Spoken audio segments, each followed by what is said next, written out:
How's it going, everyone? College Lefty, and in this video I ranked the top 5 players at each position in MLB The Show 23, so let's go ahead and get right into it. I made a video like this about 2 weeks ago, and the first time I did it, I included the top 10 players at each position, and I also tried to avoid a lot of duplicate cards. In this video, I will be including some duplicates, and I'll try and explain my ranking list as I go on. Over the last 2 weeks, MLB The Show has added a bunch of brand new cards. So we're starting it off with the catchers. I think Francisco Alvarez is ranked number 5 and Pudge Rodriguez at number 4. I have moved JT Realmuto down from the number 1 spot to the number 3 spot. I had a little bit more time to try some of these cards out. I still think Kensuke Kondo and JT Realmuto are top options at catcher. I've kind of flip-flopped these guys. I had Kensuke Kondo at number 2 before, but JT Realmuto was at number 1. For this video, I have to rank Jorge Posada at number 1. Obviously, the creative player is still a really good, viable option at the catcher position. However, I will not be using one this year. With that being said, we're getting into the first baseman. Removed from the list is Mark McGwire off of this one. Just a card I don't typically like to use.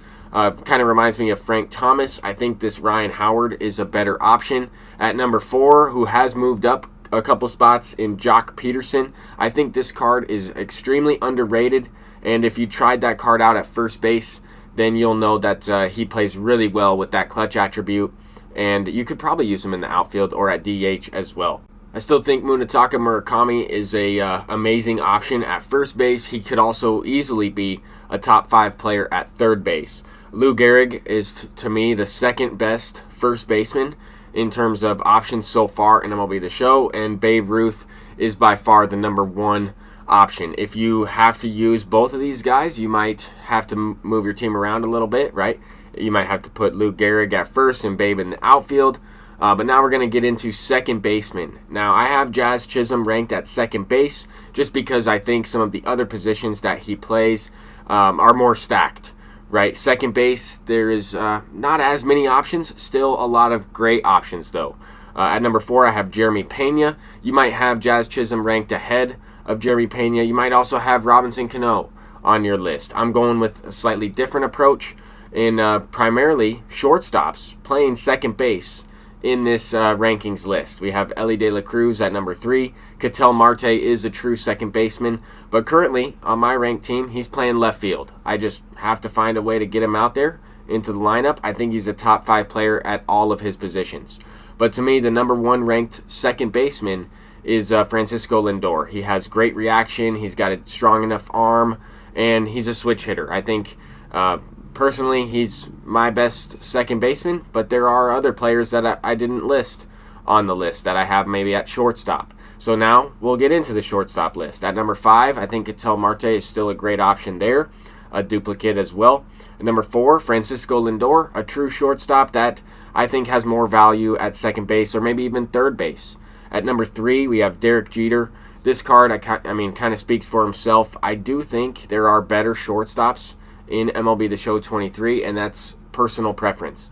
I would pick Trey Turner over Derek Jeter, and I was surprised. A lot of other people agreed with me in the comment section in the previous video, but to me, the best shortstop right now is Fernando Tatis. This card is also probably a top 3 outfielder in the game right now. You could put him at any of those positions, and he is definitely one of the best cards in Diamond Dynasty.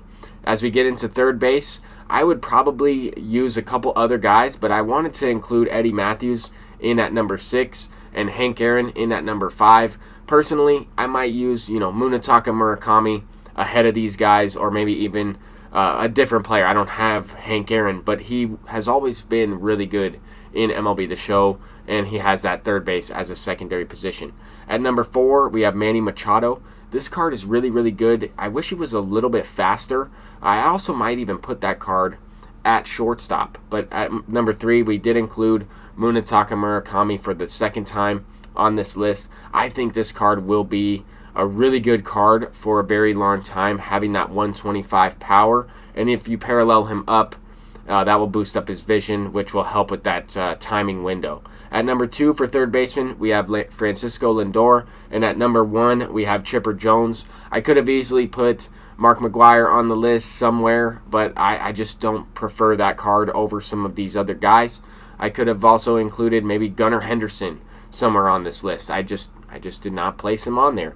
Anthony Volpe is another one. But we're going to get into some outfielders. We have Jeff McNeil at number 10. I think this card has a lot of value on the bench. I think he's one of the best bench options because he plays the corner outfield positions and the corner infield positions with primary second base. All diamond defense, definitely really good. Ronald Acuna at number 9. Lower reaction, it might actually hurt you out there, but the speed should make up for it.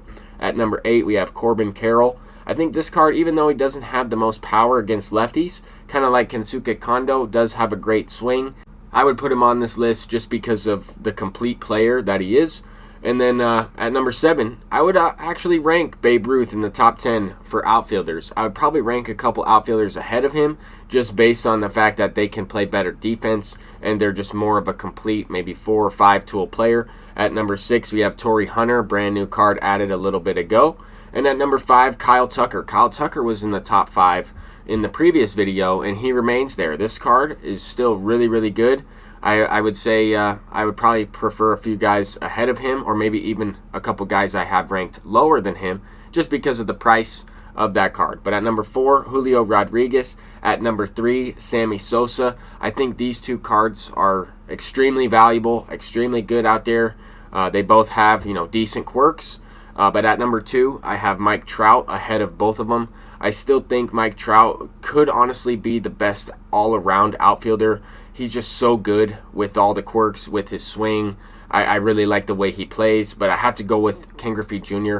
At number 1, I'm really looking to pick up this card and Fernando Tatis so I can get some gameplay with those guys.